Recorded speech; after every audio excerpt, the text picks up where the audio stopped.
Before she was charged with murder, she was known as Courtney Tailor, a Miami influencer with millions of followers and a condo in the clouds. Her videos showed luxury, laughter, and love, always edited, always glowing. But behind the filters, her relationship with Christian Obumsely was unraveling. Police reports later revealed months of domestic violence calls, bruises hidden by ring light. Then, one afternoon in April 2022, everything stopped recording. A 911 call, a single scream, and silence. When detectives arrived, they found him bleeding in her apartment, and cameras still rolling, pointed at a life that no longer existed. This wasn't fame, it was evidence. Before the crime, she was everywhere. Interviews, podcasts, gym collabs, luxury condo vlogs. Courtney Clinny, known online as Courtney Tailor, sold a brand of endless confidence. She moved through Miami like a film set. Perfect lighting, new outfits, filtered skies. At her side was Christian Obumsely, a young tech entrepreneur. On camera, they smiled. Off camera, police would later say they screamed. Neighbors described hearing constant fights, doors slamming, objects breaking, crying that always stopped when recording began again. The contrast was cinematic. Love packaged for followers, chaos hidden behind marble countertops. By late 2021, building security had logged multiple domestic disturbance calls. Officers noted verbal altercations escalating, but no arrests. Courtney told them she was influenced by stress. Christian told them it was over. Yet the posts kept coming. Matching outfits, poolside kisses, sponsored hashtags. Digital intimacy continued even as real trust collapsed. Friends later testified that Christian planned to leave. He'd confided that he was done being content. Courtney's friends said the same, that she needed control of the image they'd built. On April 3, 2022, they argued again, this time captured by building surveillance outside their elevator. The footage, released months later, shows her striking him as he tries to calm her. Both appear exhausted. That video, viewed millions of times, became the final public glimpse of their relationship alive. Behind every caption, there was context. Behind every frame, tension. To followers, it looked like ambition. To investigators, it looked like escalation. April 3, 2022. At 4:57 p.m., Miami-Dade Dispatch received a 911 call from the Edgewater neighborhood. A woman sobbing, saying her boyfriend had been stabbed. The caller was Courtney Clinny. Paramedics arrived within minutes. They found Christian Obumsely, 27, near the kitchen island of apartment 2201, bleeding from a single stab wound to the chest. A knife lay on the floor, and a camera tripod stood near the window. According to detectives, the scene looked staged for something that never finished recording. Courtney was covered in blood, but uninjured. She told officers Christian had grabbed her by the throat, and she acted in self-defense. Investigators noted that his wound came from a downward angle, a detail that would later challenge her story. As Christian was rushed to Jackson Memorial Hospital, Courtney was detained for questioning. Body camera footage from that day shows her sitting on the floor, hands on her head, whispering, "I'm so sorry." Detectives searched the apartment and found wine glasses, open emails on a laptop, and security footage from the elevator earlier that day. Their final argument. By nightfall, the internet had the story. Clips of her crying and handcuffs spread across Twitter and Reddit within hours, split between sympathy and outrage. The hashtags were instant. Hashtag justice for Christian and hashtag free Courtney. The same audience that once worshipped her videos was now watching raw police footage of her breakdown. When Christian was pronounced dead that evening, detectives sealed the scene as a homicide investigation. The ring light still burned beside the window. Its glow flickered against the blood-stained floor, illuminating a moment where performance had finally met reality. At 8:45 p.m., detectives brought Courtney Tailor into an interview room inside the Miami Police Department. The camera started recording. She wore a white robe from the condo, her hands trembling but unrestrained. On the table, a plastic cup of water, a folded paper towel, and the audio recorder's red light blinking. Detective Segovia began softly. He asked her to explain what happened from the beginning. Courtney said she and Christian had been fighting for days. "He grabbed me by the throat," she repeated. "I had to protect myself." But investigators already had the elevator footage showing her striking him earlier that day. Segovia slid his tablet across the table. He pressed play.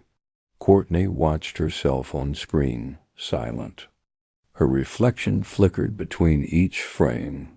Influencer lighting turned interrogation glare. When he asked, "Is that you hitting him?" She nodded, then whispered it wasn't supposed to end like this. The detective continued. "There were no defensive wounds on you, Courtney. The knife came from above." She stared at the table and said nothing. By midnight, the statement was complete. She was not yet under arrest, but the tone in the room had shifted from witness to suspect. Days later, when forensic analysts reviewed the full condo footage, they discovered something else. Moments before the stabbing, her phone camera was positioned toward the kitchen, filming. The video stopped seconds before impact. It never uploaded. Investigators called it the unfinished clip. For prosecutors, it became symbolic. Even in the final minutes, the camera was still rolling. For 3 months after Christian's death, Courtney Tailor remained free. She checked into a rehabilitation facility in Hawaii, citing trauma and substance abuse. Online, speculation exploded. To her followers, she was either a victim of domestic violence or a murderer hiding behind privilege. In August 2022, Miami-Dade prosecutors issued an arrest warrant for second-degree murder. Police found her in Lahaina at the rehab center. When they approached, she didn't resist. She simply said, "I've been waiting for this." Back in Florida, footage of her being escorted through the airport went viral. The same fans who once tagged her brand now reposted the clip under hashtags like #JusticeForChristian and #FreeCourtney, a digital tug-of-war between empathy and outrage. Comment sections became battlefields. Some pointed to her bruises in older photos. Others shared screenshots of the elevator fight as proof of abuse. TikTok filled with video essays and armchair verdicts. Even before trial, she'd been tried in the court of clicks. For Christian's friends and family, it was a cruel kind of immortality. The story was too public to grieve privately. Every update reignited argument. Every post reopened pain. At her first Miami court appearance, Courtney stood silent as the judge read the charge. Second-degree murder with a deadly weapon. No bond. Outside, news cameras waited. The same lenses that once captured her influencer glow now documented her descent. The camera's still watching, but the story changed. In the public imagination, she was no longer a creator. She was content. In 2023, when the hearings finally began, the courtroom felt more like a studio than a chamber of law. Rows of cameras pointed toward the defense table, flashes breaking the quiet every time Courtney Tailor lifted her head. She had been rebranded by headlines: OnlyFans model, Instagram star, murder suspect. Each label drew a different crowd, each headline its own audience. Prosecutors laid out the physical evidence first: the knife trajectory, the autopsy report, the digital timestamps from her phone. They played the elevator video frame by frame. To the jury, the footage looked mechanical, a loop of escalation that had nowhere left to go. The defense presented a different story.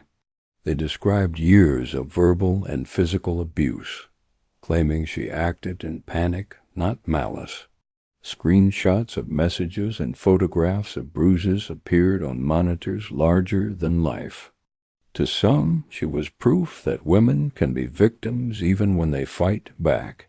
To others, she was privilege personified, a beautiful face protected by the very fame that destroyed her. Outside, the divide was sharper. Protesters stood on both sides of the courthouse steps, holding signs that read, "Justice for Christian," and "Believe survivors." Each chant was filmed, clipped, and shared. Each side convinced the camera belonged to them. Inside, the jury watched the final exhibit, the unfinished phone video from her apartment. No sound. Just her reflection in the lens before the screen cuts to black. It lasted only 12 seconds, but in silence it said everything.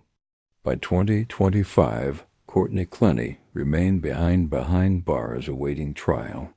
Her attorneys continued to argue self-defense.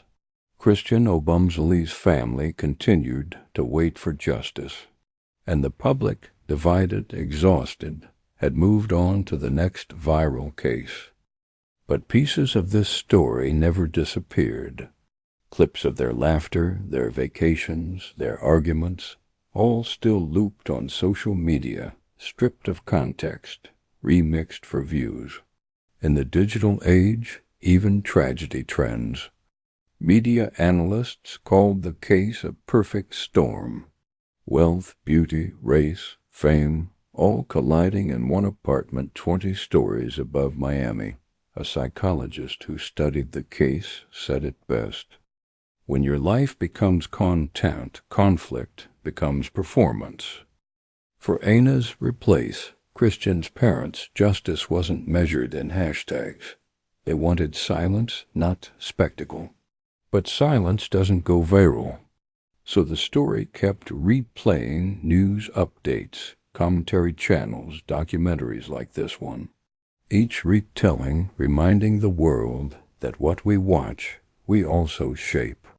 From influencer to inmate, Courtney's story became something larger than her. It became a warning about the illusion of control, the fragility of image, and the danger of believing a camera can fix what's breaking behind it. And somewhere inside that high-rise, another tenant now films the same skyline. Different ring light, different story, same view. The apartment changed hands. But the glow from that window, it still flickers at night. If you thought the horror ended here, you're wrong. What other dark rituals and forbidden practices are still being performed in secret? Dive deeper into the chilling world of haunted ceremonies, banned footage, and eerie folklore that refuses to stay buried. Click on the playlist to uncover terrifying recordings, lost evidence, and disturbing stories they never wanted you to see. Don't forget to like, comment, and subscribe for weekly uploads of spine-tingling footage and dark tales that echo from the shadows. This is the Forbiddance Archive, where the hidden truth and haunting evidence come to life.